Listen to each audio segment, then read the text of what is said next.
I'm Courtney Kaysen. I'm Elise Ivy. And we're two beauty besties talking all things beauty.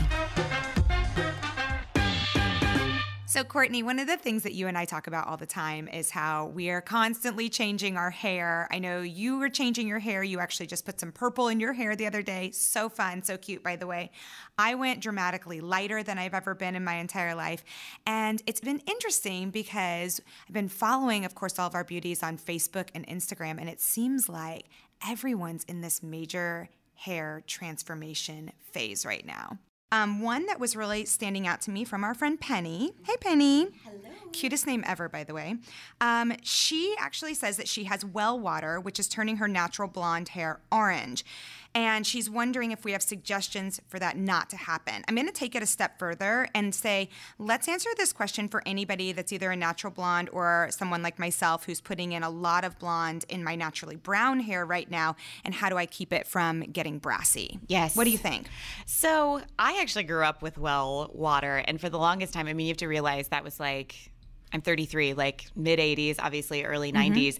It was really tough. Like I can remember like when my mom finally first opened her hair salon, we were like, great, we can wash our hair at work now because we don't have to do it with the well water. Yeah. Because I think your hair just gets really, really, really soft. We were actually talking about it with our producer, Kate, this afternoon in the QVC salon. One of the things that you can do is it's like, what is it, a soft water attachment that you can get? Oh, yeah, absolutely. Yeah, that kind of helps you with that because well water is a little bit like soft. And so I think if you just, go to another retailer that sells like bath products, like that's a great way to start. But then there's lots of products out there too. By the way, on that note, when I used to work on the cruise ship, we used to put filters on the cruise ship water because there was so much chlorine in the water. So that was really tough on our hair as well. But Penny, one of the things that I've been doing is I actually wash my hair with a purple shampoo, which tones it. And the stylists here at Beauty IQ and QVC have told me to go ahead and leave that purple shampoo on for like 3 minutes in the shower. So I actually did it today because I find that my blonde does tend to get a little bit brassy. I want it to be a more ashy color. I want it to be a cooler tone, which is absolutely not natural for me as a human and what grows out of my head.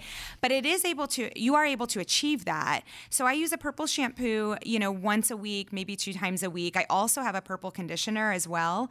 But the other product that I've been using that I've been loving so much is from McCool, which is called Juice, and it's a cleansing conditioner and it's a conditioner as well, and it's made my hair so soft, so manageable, and that's really been helping. So the combination of the two has allowed my blonde to just be blonde and not brassy or orangey. And I feel like everyone in our building, I mean, we're also obsessed with beauty, has been nonstop great things about the Juice collection. Totally. Well, guess what? McCool is here herself.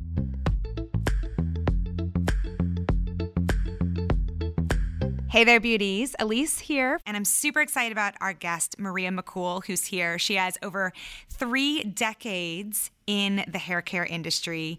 She opened a salon at age 23. That salon has been in business now for 30 years. It's called Calista. It's outside of Philadelphia, and it sees 1,000 clients a week. In addition to that, she has her own hair care line and her own hair tool line, and she does sell here at QVC. McCool, welcome. Thank you. Thank you. This is fun. I know, it's fun, right? You're such a figure here at QVC. I've been watching you for so many years and really looking up to you, but I'm so curious as to your background and when you fell in love with hair. Really? Yeah. I was 10. At 10, I cut all of my, dolls and then Barbie dolls, and I was cutting their hair ever since then. And then when I was 12, I was brave enough to do a live model, which was my best friend. I cut and permed her hair because we were going to our first boy-girl party. Oh. And her parents had been divorced, and it was like kind of a hard time for her. And I'm like, here, let's do this. It'll look great. And we went to some little 5-dime store, got like a Tony perm, and I permed and cut her hair. And when we went to that party, she was like the belle of the ball. Wow. And I call it beauty brave now, like her confidence and poise and everything was like off the charts. And I really do swear to this day, that's when I decided I was going to do this. And she knows this story, right? Oh yeah, Mary, she's still my best friend. Oh great. Thank goodness. She look good. Yeah. We tell it all the time. Matter of fact, we just visited a month ago the house she grew up with was for sale. She lives in California, but she came out to visit me, and I said, your home is for sale. So we went through it, and we went and took a picture right in that bathroom. No way. Yeah, I put a cape around her and took a picture. Goodness. That's so cute. Yeah, isn't that fun? So, yeah. So, a long time. So we owe it all to Mary. Yeah, we do. We do. I owe a lot to Mary. That's sure. amazing. I know, that's fun. So did you just have a knack for it? Did you just have an understanding of hair? I really did have just a knack for it. Like, it was something that I was just really good at. And for some reason, like, if I can tell that rest of the story, which is funny, when I was in 9th grade, my older brother's girlfriend at the time was in 10th grade, and I just thought she was the coolest thing ever. And she told me she was in beauty school to be a hairdresser in high school. And I'm like, what? And so that was it. I wanted to sign up. I wanted to do what she wanted to do. And the school fought me because I was like a straight A student. And they're like, no, you're going to college track. My dad brought those dolls to the counselor. My mom and dad went to talk to him and said, this is what she wants to do. She wants to sign up for this program. She wants to go to beauty school next year. And so he literally brought those dolls in and showed the counselor, she's been doing this and she's been 10. And that's amazing. I know. So I think because of my like math is my thing, I think hair, for some reason, because it's all angles and numbers and percentages, and it just clicks with me. It just really clicks with me. That is so interesting. And I'm sitting here just with my jaw dropped because, a lot of times you hear the opposite. You hear parents that are like, I'd really rather you go more the academic route.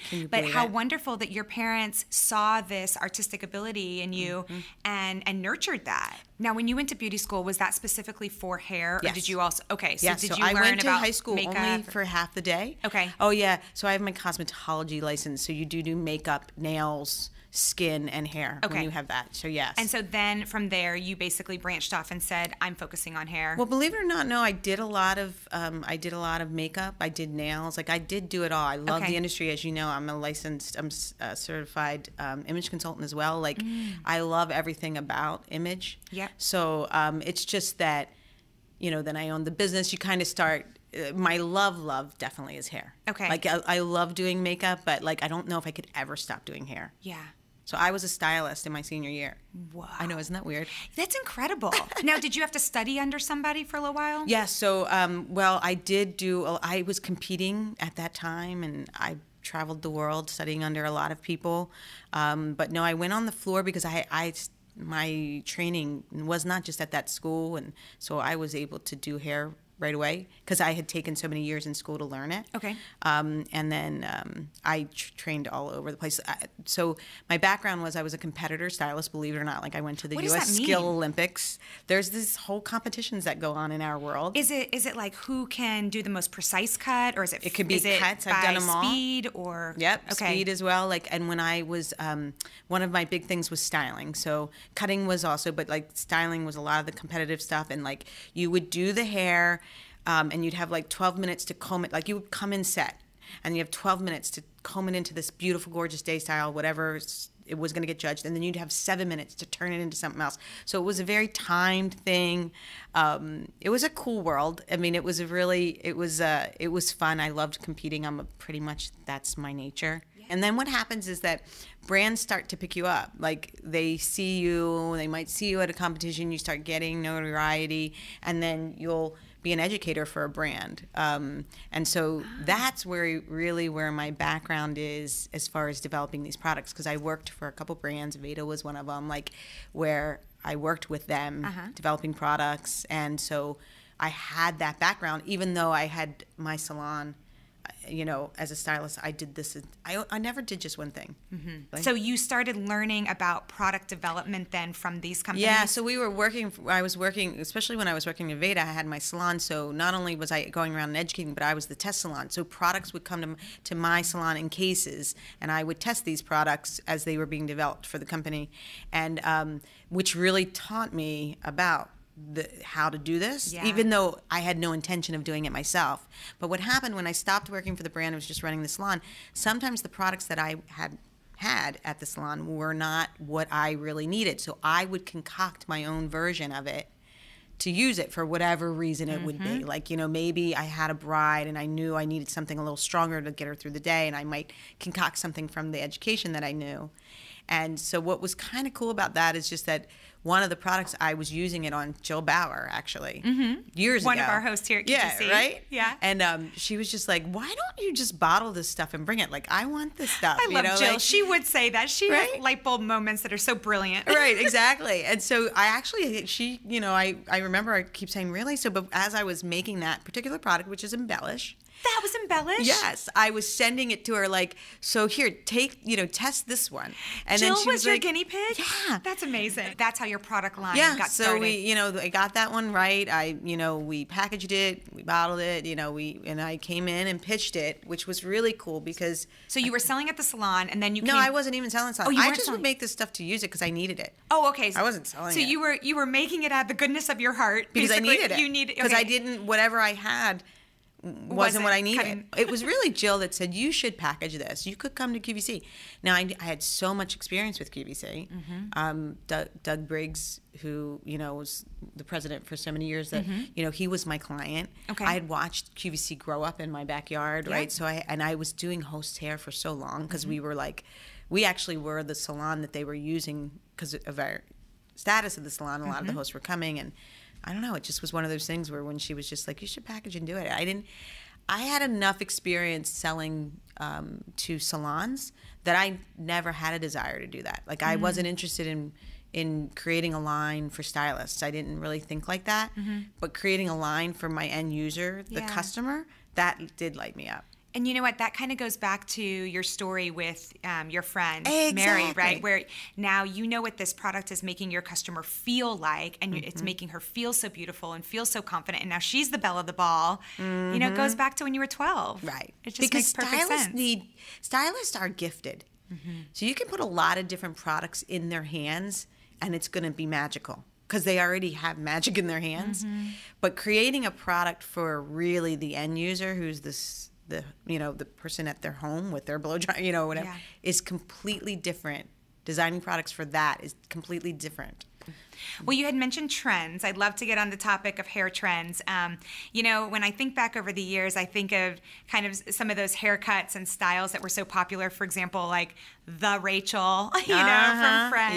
Yes. And I was wondering over the years, what have been some of your favorite hair trends that have come down the pipeline? Oh my gosh. So can we talk, because I go back so far. Let's do it. So Dorothy Hamill, I just thought she had the best haircut in the world. Yes, so did my mom. When she used to spin. Yes. Oh my gosh. Okay, so I'm sorry to interrupt this, but I'm just because I'm sitting here with Kate, who's our producer.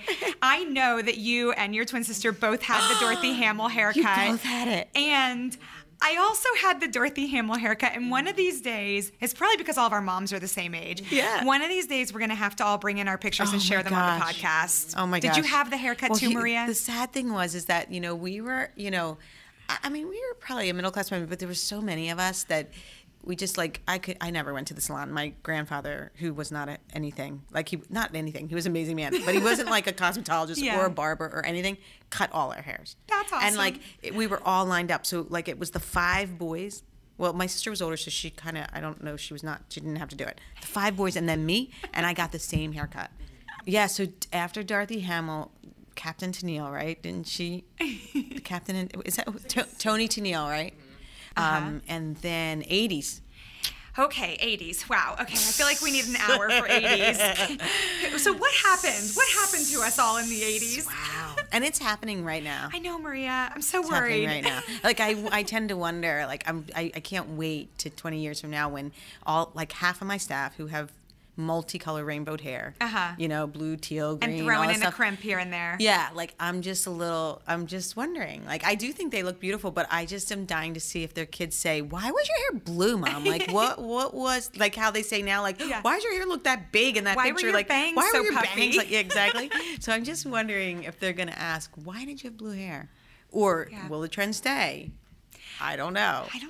So yeah, there was the 80s, and then Rachel came after that. Totally. Rachel was a big one because that's probably when I was really hitting my stride. As I did a lot of that. Now, did you have that haircut? Yes. Okay, I did too.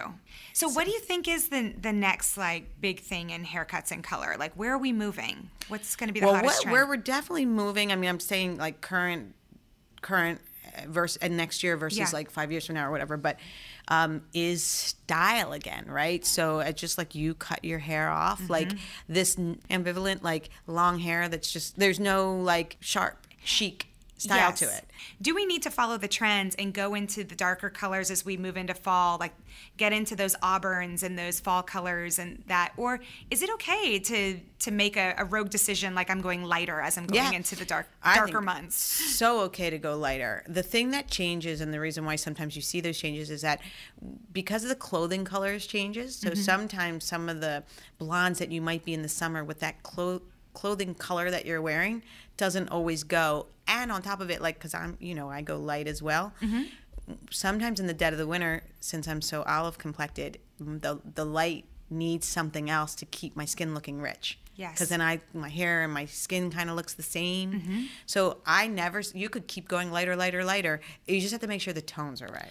So you obviously now, you run this huge salon called Calista, seeing over 1,000 clients a week right now. You have all kinds of services there, cuts, colors. You even have a spa there as well.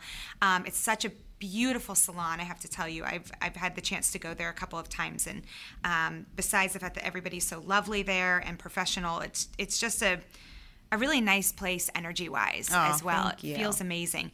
I'm wondering, you are obviously a mentor to so many people there. Who mentored you? Oh, well, my partner, Don Moore, is, so he's 20 years my senior. So he actually was a judge in one of my competitions, and that's how I got the job. And then when I was doing all this traveling and, getting job offers all over the country, and I thought that I was taking one out in California, he offered me to, if we would partner, we would open a salon in the area. What's next for Maria McCool? Wow. Well, personally or professionally, totally up to you. Well, I just got married, right? Not too long ago, so that's cool. Yeah. Did you celebrate a year yet or 2 years? I did just celebrate two years, I think. Yep, celebrate 2 years. It took me a minute to think about that. Must have gone my fast. Kids, one just graduated college, one's started college, so my kids are getting older. So I have and I have one that's a sophomore. So I have a little more time on my hands. I think because I do, you're going to see a lot more out of the brand, a lot more. Already, we're just bringing so many things because I have more time to create and develop things. So that's pretty fun. But I think I would like to I would hope to spend some time in my future helping other people, helping young women entrepreneurs going for it, because it's really, you can do it. And it's, I'd like to really motivate and teach people to go for it. Well, we so appreciate you being here. Thank you. Thank you so much, Maria. Thank you. I loved it.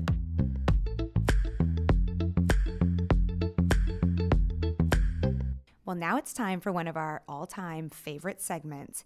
Don't make me ask you twice.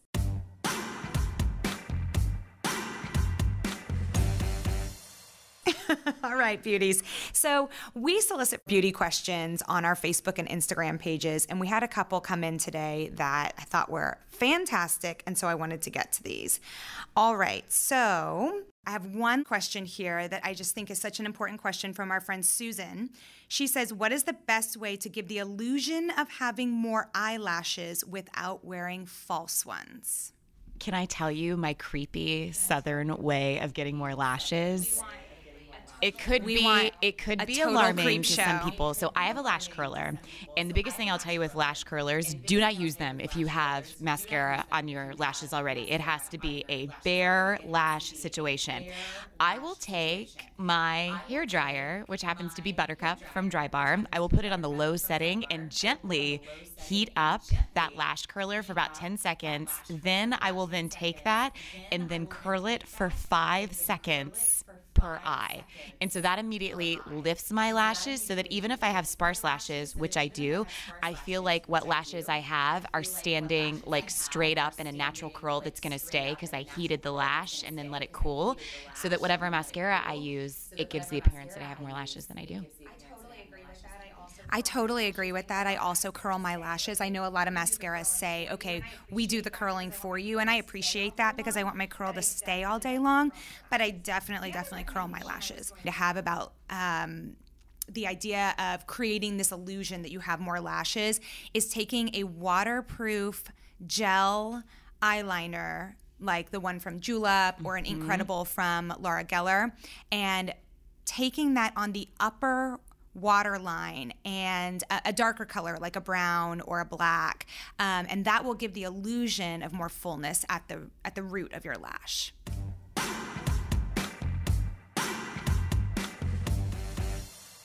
Well, thanks so much for tuning in to our podcast. Yeah, thanks so much for your questions. Keep them coming. You can always send us your questions on our Facebook page. I'm Elise Ivy QVC. Courtney Kaysen QVC. And check it out weekly because we'll ask you different questions to contribute to our podcast. Absolutely. And be sure to follow us on Instagram as well at the same handles. And we're looking forward to connecting with you. All right, so that's going to wrap it up. I'm Courtney Kaysen. And I'm Elise Ivy. And remember, you are anything but basic.